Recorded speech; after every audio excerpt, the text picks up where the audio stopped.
The Scottish Cup has a magic with the Dundee United fans. They've had some good times over the years going away with it from there. How much does impressing, a good game on the fans reflect to yourself in Dundee United?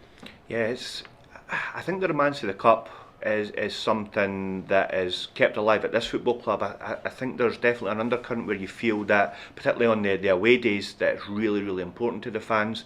There's one or two of our players who've actually won the Scottish Cup as well. So I think the key thing for us is to recognise that we have a huge opportunity to get in a quarter final. The majority of the players actually got to a semi-final last year, where if you speak to them, probably felt that on the day maybe could have performed a little bit better. So again, there's a lot of really interesting stories. Got total respect for Ian McCall, Partick Thistle. The pitch will be challenging tomorrow. I think that's been well documented. And we obviously played Partick in the cup competition last year, and it was a very, very tight affair, so expecting a lot of the same. But for me, this is a really important competition for us. It's important for the momentum that we want to build, and naturally we want to send our fans home happy and give them a quarter final to look forward to. How much more difficult is it for a team like Dundee United when you come up against a team from the lower leagues? I think it's only as difficult as you want to make it in your own head.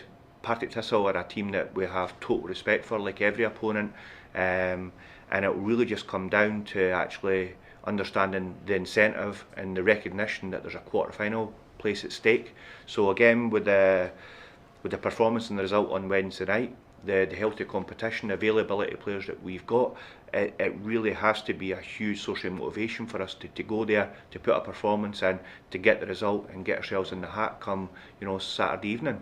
Certainly the change in fortune with the performances and the results for Dundee United over the last few weeks have come right at the correct time for the Scottish Cup tie.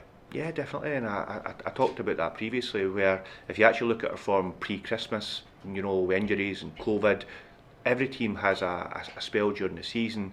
The draws against St Johnstone and Dundee, you can almost argue, was a team almost resuscitating itself a little bit and almost getting back to basics, clean sheets, being quite dogged and determined. But there's no doubt that we had to put a performance in on Wednesday night, and I think you've seen the reaction from the fans in terms of our attacking play, the chances we were creating and the goals that we were scoring. So is that something you can replicate every game? You absolutely want to aim to do that, but the key thing for us, particularly in the cup competition, is finding the right solutions, the right motivation, and making sure that we get through come Saturday evening, like I said.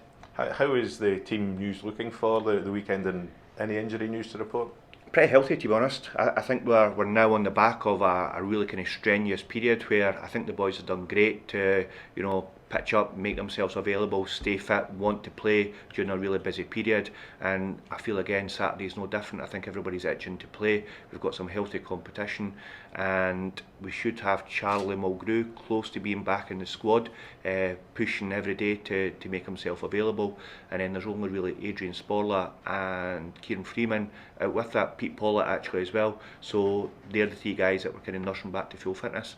And any news on Max Buhanami? What's happening with him? Yeah, Max has got a muscular problem that's going to be probably a little bit longer. So he's probably not really someone I'm kind of quoting just now, because it looks like he is going to be out for a longer period of time. Whereas Kieran Freeman, Adrian Sporla and Pete Pollitt will only be maybe a couple of weeks away, hopefully. Do you find that the focus on the Scottish Cup takes away a little bit of the pressure from the run that you've had in the league so far this year?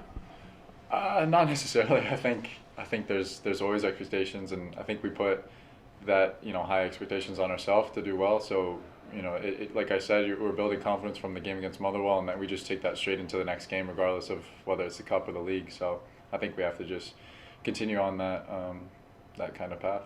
It was certainly a tough game against Motherwell on Tuesday there, and up until obviously Tony Watt got the second goal, it really could have gone any way.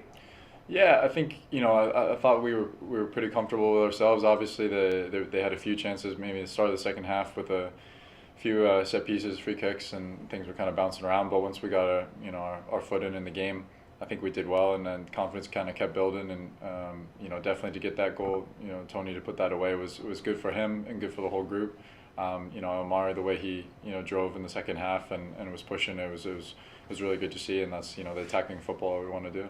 Do you see there being similarities between Tuesday's game and the game that you're going to face Partick Thistle this weekend?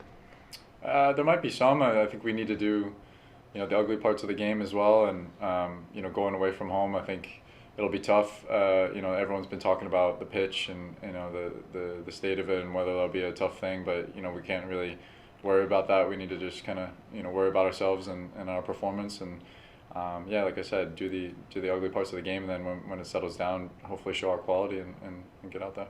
On a playing front, the youngest ever Dundee United player took to the park, replacing Tony on Tuesday night. At 16 years and 6 days, how does somebody fit in at 16 years and 6 days into a first team squad?